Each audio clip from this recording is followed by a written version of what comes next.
Well, actually, on the hotels, you guys built a pretty good R-squared model. Yeah. How does that work? So we were hunting for basically tools that we can use. Obviously, anything that's data driven helps clients augment process, because it's not our opinions. These are the numbers. This is what they are.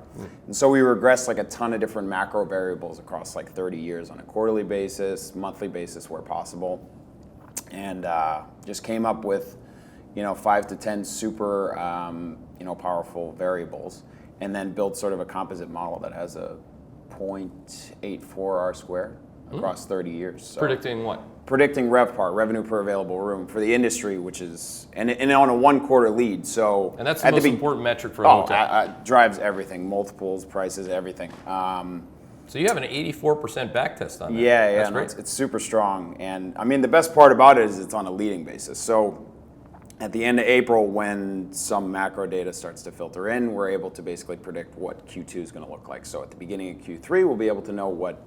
Yeah. Or, I mean, it's not like a point estimate type generator, but at the same time, it's more of like an acceleration, deceleration, type tool. So that's awesome. It's super helpful because, I mean, when RevPar is accelerating, you'll see multiples expand. When it it's kind of similar premise to what you guys do with your second derivatives. So. And you guys see RevPar accelerating in the back half of the year. Yeah, absolutely. Yeah. See, this is one of the many kind of untalked about but incorporated components of my process. We have sector teams, right? We have 11 sector teams, and Sean works with Todd Jordan and Felix. Those guys, and how many guys do you guys got now? You guys have 4 actually on your team, Alex too. So you got they have 4 guys on their team, and all they do is focus on gaming, lodging, and leisure. So I have read-throughs on that, and again, it's all incorporated in what I do. If they came to me with an 84% R-squared model that's saying that RevPar, revenue per available room, which is, as Sean pointed out, is a leading indicator for hotels.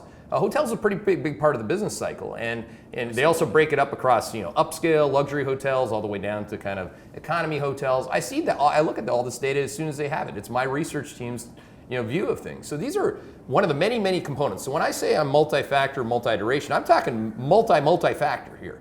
And when these guys have a view, it's embedded in my view. So that's an important thing that is corroborating our bullishness. I am definitely not waking up telling you how I feel about GDP. I feel absolutely nothing in the morning when I run the predictive tracking algorithm. I mean, I might be hungover. I might be feeling fantastic because I'm not hungover. Sometimes when I'm hungover, I feel pretty damn good too. But the reality is there should be no feel in this. There should be absolutely no feel. If you want feel in GDP, call the old wall and or their blue chip economists that are on TV.